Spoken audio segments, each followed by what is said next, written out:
Hello student, this is आकाश शर्मा और आज हमारा मैथ्स में टॉपिक चल रहा था रचनाएं। ठीक है, व्रत वाले चैप्टर हमारा चल रहा था जिसमें हम रचनाओं के बारे में अच्छे से पढ़ेंगे। आइए देखते हैं।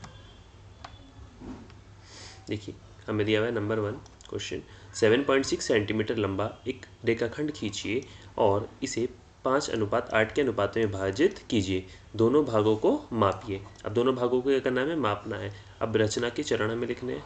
ठीक है, सबसे पहले हमने क्या, ए बी 7.6 सेंटीमीटर रेखाखंड बनाया। ठीक है, ए से लेकर बी तक। देखिए आपको दिख रहा होगा, ए से लेकर बी तक हमने एक रेखाखंड बनाया। ठीक है, फिर हमारा क्या आता है, ए बी से न्यून कोण बनाते हुए एक किरण ए एक्स को बनाया। ठीक है, इतना आपको समझ में आ गया। फिर हमने क्या किया, 13 सेंटीमीटर 5 + 8 हमारा क्या हो गया, 13 हो गया बिंदु A1 A2 A3 और A4 को, और A13 को ए एक्स पर इस प्रकार बनाया कि A1 A1 2 A2 A3 आदि हो। ठीक है, देखिए यहाँ से A1 A2 A3 A1 A2, देखिए यहाँ पर आपको दिख रहे होंगे। इस तरीके से हमने इस पर बना लिए हैं ए से लेकर एक्स तक। ठीक है, अब देखिए BA13 को मिलाया, बी से लेकर ए तक। अब BA13 को हमने मिला दिया, 13 यहाँ पे आपको दिख रहा होगा, यहाँ से यहाँ तक हमने इसको मिला दिया। रचना बनानी है हमें इसकी। बिंदु A5 से होते हुए, A5 कहाँ पर है, देखिए यहाँ से A5 से होते हुए रेखाखंड BA13 के समांतर AA13B बनाते हुए एक रेखाखंड खींचा जो AB को बिंदु C पर मिलता है। बिंदु C पर हमारा यहाँ पर मिल गया। देखिए ये हमारा क्या बना है, रेखाखंड, और यहाँ से हमने इसमें क्या लगाया है, चाप से निशान लगा लिए। C वह बिंदु है जो रेखाखंड AB को 5:8 के अनुपात में विभाजित करता है। 5:8 के अनुपात में विभाजित करता है। AC, अब देखिए ये हमारा अनुपात आ गया। ठीक है, C वह बिंदु है जिससे हमें रेखाखंड AB को विभाजित करता है। किसको, AB को। तो AB को विभाजित किया है इसने दो भागों में। देखिए एक ये है और एक ये है। किस अनुपात में किया है, 5:8। ठीक है, 5:8 में।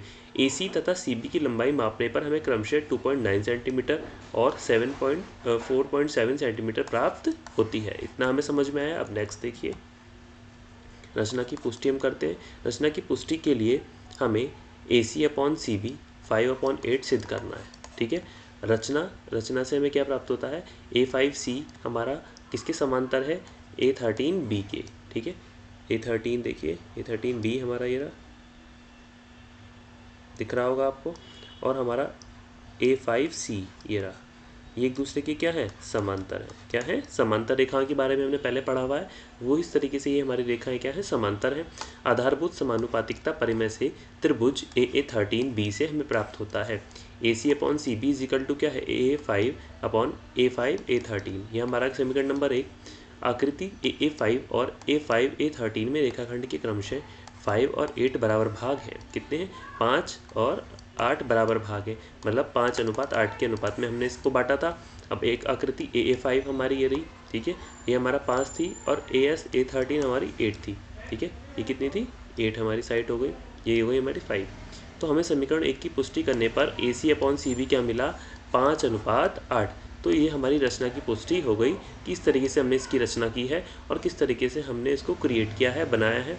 और A1 A5 और A13 को लेके हमारा अनुपात क्या आया, 5:8। तो देखिए सेकंड आ गया, 4 सेंटीमीटर 5 सेंटीमीटर और 6 सेंटीमीटर भुजाओं वाले एक त्रिभुज की रचना कीजिए और फिर से एक समरूप एक अन्य त्रिभुज की रचना कीजिए जिसकी भुजाएं दिए हुए त्रिभुज की संगत भुजाओं की 2/3 गुनी हों। ठीक है, 2/3 हमारी इसकी इंटू में होंगी, 2/3 गुनी है। अब देखिए, अब रचना के चरण हम इसमें लिखते हैं। यहाँ पर C बिंदु पर काटा है, A से लेकर B तक हमने एक रेखा खींची है और ये हमारा X पॉइंट है। ठीक है, अब देखिए रेखाखंड AB 4 सेंटीमीटर है। A से लेकर B तक हमने क्या बनाया, एक रेखाखंड बनाई, कितनी है हमारी, 4 सेंटीमीटर। A को केंद्र मानकर, A को हमने केंद्र माना यहाँ पर, और 5 सेंटीमीटर त्रिज्या का एक चाप बनाया। ठीक है, क्या बनाया, एक यहाँ से लेकर यहाँ तक हमने एक चाप बनाया। ये देखिए ये कितना है, 5 सेंटीमीटर। इसी प्रकार बिंदु B को केंद्र मानकर 6 सेंटीमीटर। अब B को केंद्र मानकर हमने क्या बनाया, 6 सेंटीमीटर का ये बनाया, और ये आ गया हमारा 6 सेंटीमीटर का। ठीक है, और एक चाप बनाया जो पहले चाप C को प्रतिच्छेद करता है, C पर प्रतिच्छेद करता है। ये दोनों एक दूसरे को काट रहे हैं, एक दूसरे पर, प्रतिच्छेद को बोलते हैं काटना एक दूसरे को। A और C को मिलाया हमने, और B और C को मिलाया। ए सी को मिलाया और बी और सी को मिलाया, ये देखिए यहाँ से मिला दिया, और ये यहाँ से हमने इसको यहाँ से मिला दिया। अब ए बी सी अभिष्ट त्रिभुज है। अब ए बी सी क्या बन गया हमारा, त्रिभुज बन गया। ए बी से न्यून कोण बनाते हुए किरण ए एक्स को बनाया, ए से लेके एक्स तक हमने क्या बनाया, न्यून कोण जो 90 डिग्री से छोटा होता है, जो कि सी के विपरीत दिशा में है। सी से कहाँ है, देखिए विपरीत दिशा में आ गया, ये हमारा यहाँ इस दिशा में आ गया। 3 बिंदु A1, A2 और A3 हमने इस पर लिए हैं, A1, A2 और A3, क्योंकि 3 संख्याओं 2 और 3 में बड़ा हुआ है, ठीक है। तो हमारी जो किरण है AX इस प्रकार बनाया है कि A1, A2, A2, A3 हो हमारी, ठीक है। A1, A2 और A3 हो। B से A3 को मिलाया, B से किसको मिलाया, A3 को, यहाँ से हमने मिला दिया, आपको दिख रहा होगा। और A2 से होती हुई B A3 समांतर एक रेखा खींची जो AB को बिंदु B पर काटती है। अब हमने एक रेखा खींची यहाँ से, देखिए, जो बिंदु B पर काटती है, ठीक है। हमने एक रेखा खींची और हमने क्या किया, अब बिंदु B से BC के समांतर, अब B से लेके BC तक हमारे एक समांतर एक रेखा खींची, ये यहाँ पर काट रही है, ठीक है। तो मिलाया और हमने क्या किया, BC खींची और AC को बिंदु C से मिलाया, ठीक है। A को बिंदु C से मिला दिया, ये हमारा एक त्रिभुज आ गया। तो ये भुजा हमारी समांतर हो गई। अब ABC एक अभिष्ट त्रिभुज है, तो हमारा A, B और C क्या होगा, एक त्रिभुज होगा, क्या होगा, अभिष्ट त्रिभुज। इससे हमने एक त्रिभुज को निर्माण किया। अब आगे देखिए, रचना की पुष्टि देखते हैं। रचना की पुष्टि, यदि हमने AB 2/3 AB लिया है, ठीक है, AB डैश है और ये है AB, ठीक है। अब हमने लिया है B डैश और C डैश, हमारा 2/3 BC। अब A C डैश और 2/3 AC, ये हमारा दिया हुआ है। अब आपको क्वेश्चन दिख रहा होगा पूरा, वही पूरा फॉर्मूला, ठीक है। अब देखिए यहाँ से हमारा आ गया है। अब यहाँ रचना से B डैश C डैश हमारा समांतर है किसके पैरेलल है, BC के। आपको दिख रहा होगा BC के समांतर है B डैश B। अब आपको दिख रहा होगा त्रिभुज AB C डैश और ABC में देखते हैं, AB dash C dash is equal to क्या है, त्रिभुज ABC क्या है, ऊपर सिद्ध किया गया है, हमने देख लिया। अब B डैश A और C dash is equal to क्या है, त्रिभुज BAC के। अब AB डैश और C डैश हमारा समांतर है किसके, ठीक है, किसके समरूप है, हमारा समरूपता के नियम से त्रिभुज ABC के। तो AB डैश अपॉन AB और B dash C dash upon AB BC और ACE डैश और AC, ये हमारा आ गया नंबर 1। अब AA2B और AA3B में हम देखते हैं, देखिए यह हमने देखा है और ये क्या हमारा ये रहा। अब AA2B 1 में डैश में और AA3B में हमारे संगत कोण आ गए, क्या आ गए, संगत कोण आ गए। कैसे आ गए, एक जैसे कोण आ गए हमारे, ठीक है, क्या आ गए, संगत कोण। अब AB डैश और upon AB, AB2 upon A3 और A dash A B dash और A अपॉन B, तो क्या आ गया 2/3। हमने समीकरण नंबर रखा है, यहाँ से देखिए आपको दिख रहा होगा। अब समीकरण नंबर 1 और 2 से हमें क्या प्राप्त होता है, AB dash upon AB, B dash C dash BC, AC dash AC और ये आ गया 2/3। अब AB is equal to 2/3 AB और B डैश C डैश हमारा आ गया 2/3 BC, ये आ गया AC डैश अपॉन 2/3 AC। ये हमें ऊपर दिया हुआ है, यहाँ से हमने इनके मान रख लिए। तो रचना की पुष्टि हमारी हो गई। किस तरीके से हमने इस वाले चीज़ की, इस वाले त्रिभुज को हमने क्या किया था, क्रिएट किया था, त्रिभुज A B और C हमने ये क्रिएट किया है। अब नेक्स्ट देखिए, 5 सेंटीमीटर, 6 सेंटीमीटर, 7 सेंटीमीटर भुजाओं वाले एक त्रिभुज की रचना कीजिए और फिर यह अन्य त्रिभुज की रचना कीजिए जिसकी भुजाएं दिए हुए त्रिभुज की संगत भुजाओं की कितनी हो, 7/5 गुनी हो, 7:5। अगर इस तरीके से हम अनुपात में लिखेंगे तो ये निकालना है हमें। अब रचना के चरण लिखते हैं, हम किस तरीके से रचना की है हमने। ये A भी दिया हुआ है आपको और ये भी डैश दिया हुआ है। अब देखिए रेखाखंड AB 5 सेंटीमीटर बनाया, कितना बनाया हमने, 5 सेंटीमीटर। अब बिंदु A को B केंद्र मानकर 5 सेंटीमीटर एक चाप बनाए हमने, ठीक है, कितने चाप बनाए जो एक दूसरे को C पर प्रतिच्छेद करते हैं, ठीक है। यहाँ से हमने एक चाप बनाया और यहाँ से हमने एक चाप बनाया, ठीक है। ये हमने बनाया 5 सेंटीमीटर, ये बनाया 6 सेंटीमीटर। एक दूसरे को क्या कर रहे हैं, प्रतिच्छेद कर रहे हैं यहाँ पर। अब देखिए रेखाखंड AB से A से लेकर B तक हमने एक न्यून कोण बनाते हुए किरण AX, देखिए A से लेकर X तक, ठीक है, हमने C के विपरीत दिशा में बनाया। क्या बनाया, C के विपरीत दिशा में। अब देखिए C यहाँ पर है आपको और इसकी विपरीत दिशा में आपका क्या बना है, X बना है, ठीक है। अब देखते हैं हमारा 7 बिंदुओं को लिया है हमने, A1 A2 A3 A4 A7, क्योंकि 7 संख्याएं 5 और 7 से 7 में बड़ी हैं, ठीक है, जो बड़ी होगी वाली संख्या हम ले लेंगे। इस प्रकार ax इस प्रकार बनाया गया है ताकि a1 a2 a2 a3 a3 a4 a4 a5 a5 a6 और a6 a6 इस तरीके से हम ले सकते हैं। b और as को हमने मिला दिया। बिंदु a7 से होते हुए ba5 के समांतर खींची गई जो बड़ी हुई हमारी क्या है भुजा है, वो ab को बिंदु b पर प्रतिच्छेद करती है। कहाँ पर करती है? बिंदु b पर प्रतिच्छेद करती है। रेखा बढ़ी हुई है और b पर हमने क्या कर रही है? प्रतिच्छेद कर रही है। अब बिंदु b से होते हुए bc समांतर रेखा खींची गई जो AC को बिंदु C पर प्रतिच्छेद करती है। ठीक है, तो हमारी ये रेखा यहाँ ये देखिए, ये B पर प्रतिच्छेद कर रही है। ये हमने पहले बना ली थी, यहाँ पर ये प्रतिच्छेद कर रही है रेखा, आपको दिख रही होगी। और इस प्रकार बिंदु B से होते हुए BC समांतर रेखा खींची गई जो AC को हमारी ये आ गया समझ में। अब त्रिभुज ABC की अभिष्ट त्रिभुज है, तो हमारा त्रिभुज ABC एक क्या आ गया? हमारा त्रिभुज आ गया। क्या आ गया? अभिष्ट त्रिभुज।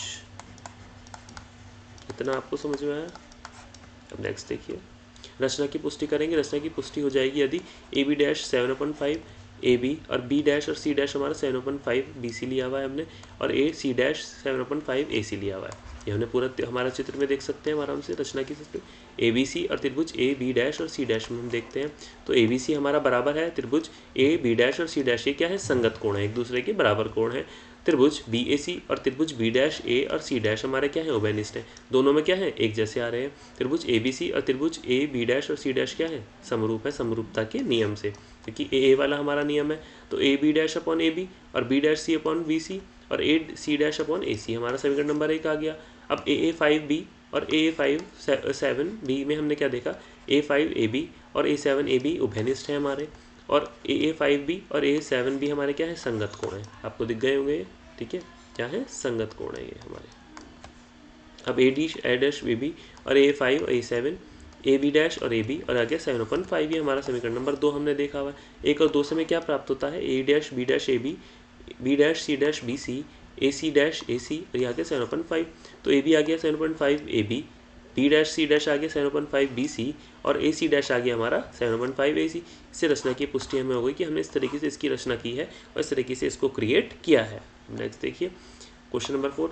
आधार 8 सेंटीमीटर ऊंचाई 4 सेंटीमीटर की समद्विबाहु त्रिभुज की रचना कीजिए और फिर एक अन्य त्रिभुज की रचना कीजिए जिसकी भुजाएं समद्विबाहु त्रिभुज की संगत भुजाओं के 1/2 गुनी हो। क्या हो? 1.5 गुनी हो। किसकी? इस भुजा के 1.5 गुनी है। अब देखिए बना हुआ है, A से लेकर B तक बना हुआ है हमें, ठीक है। आपने देखा होगा, माना त्रिभुज ABC एक समद्विबाहु त्रिभुज है। क्या है? समद्विबाहु त्रिभुज है जिसमें CA और CB क्या है? समान है। यहाँ AB 8 सेंटीमीटर और शीर्षलंब AD क्या है? 4 सेंटीमीटर। आपको दिख गया होगा, शीर्षलंब आपका ये रहा और आपका ये क्या है? AB क्या है आपका? 8 सेंटीमीटर। AB का आपको दिया हुआ है 8 सेंटीमीटर, ठीक है। क्या है? 8 सेंटीमीटर आपका पता चल गया यहाँ पे। अब रचना की चरण, AB हमने 8 सेंटीमीटर बनाया, हमने देख लिया। A और B को केंद्र मानकर समान त्रिज्या चाप रेखाखंड AB के दोनों ओर बनाए जो परस्पर बिंदु O और O डैश को प्रतिच्छेद करते हैं। क्या करते हैं? O और हमारे O डैश को प्रतिच्छेद करते हैं। ये हमने दोनों तरफ बिंदु बनाया, इससे हमने एक रेखा यहाँ बना ली, ठीक है, आपको दिख गई होंगी। और AB D को प्रतिच्छेद करते हैं। अब D को केंद्र मानकर 4 सेंटीमीटर, अब D को क्या मान लिया? केंद्र मान लिया और 4 सेंटीमीटर की हमने ये बनाई, ठीक है। और एक चाप बनाया जो रेखाखंड OO डैश और C पर काटती है। कहाँ पर काटा है इसको? ये यहाँ पर इसने C पर काटा है। इस प्रकार त्रिभुज ABC एक समबाहु त्रिभुज है, समद्विबाहु त्रिभुज है जिसके CD शीर्षलंब 4 सेंटीमीटर, आधार 8 सेंटीमीटर है। अब रेखाखंड AB से न्यून कोण बनाते हुए AX बनाए जो C के विपरीत दिशा में है। क्या है? C के विपरीत दिशा में है। हमने एक न्यून कोण बनाया, देखिए आपको कहाँ है? ये C के विपरीत दिशा में है। कहाँ है? C के विपरीत दिशा में। अब 3 बिंदु, क्योंकि 3 संख्याओं 2 और 3 में क्या है? बड़ी है।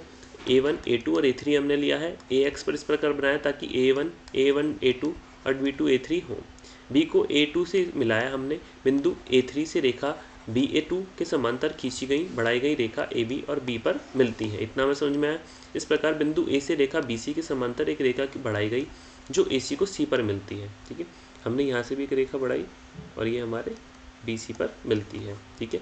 B से हमने एक रेखा बनाई और हमने एक कोण को काट दिया। अब इस प्रकार बिंदु B से हमने क्या बनाई? रेखा बनाई जिसमें ABC क्या है? हमारा एक अभिष्ट त्रिभुज है। अब ABC क्या बन गया हमारा? यहाँ से एक अभिष्ट त्रिभुज बन गया। इतना हमें समझ में आया। नेक्स्ट देखिए, अब रचना की पुष्टि करेंगे हम यहाँ पर।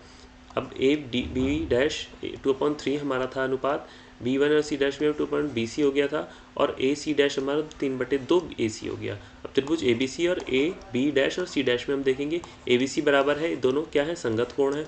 अब BAC और त्रिभुज BAC डैश हमारा उभयनिष्ठ है, हमारे इसमें क्या है, उभयनिष्ठ आपको दिख रहे होंगे, ठीक है, क्या दिख रहे होंगे, उभयनिष्ठ, जो दोनों की रेखाएं क्या आ रही हैं, एक ही रेखा दोनों में जा रही है। अब त्रिभुज A B dash C dash हमारा समांतर है, किसके समरूप है, हमारा ABC के। अब A B dash upon B dash और CBC और AC डैश AC हमारा समीकरण नंबर 1 हो गया। अब A2B और A3B में देखते हैं, तो A2AB हमारा बराबर है किसके, A3AB A डैश के, उभयनिष्ठ हो गए। A2B और A3B1 संगत कोण हो गए, और A2B हमारे क्या हो गए, समरूप हो गए, इसके बराबर हो गए, ठीक है, इसकी तरह हो गए। तो AB डैश और A2 A3 AB डैश और 2/3 हमारा समीकरण नंबर 2। समीकरण नंबर 1 और 2 से हमें क्या प्राप्त होता है, AB dash AB, B dash C dash BC, AC dash AC, यह आ गया 3/2। अब AB डैश 3/2 AB और B dash C dash 3/2 BC, और ये आ गया हमारा। तो हमने इस रचना की पुष्टि कर ली कि किस तरीके से हमने इसकी रचना की है और किस तरीके से इसको बनाया है।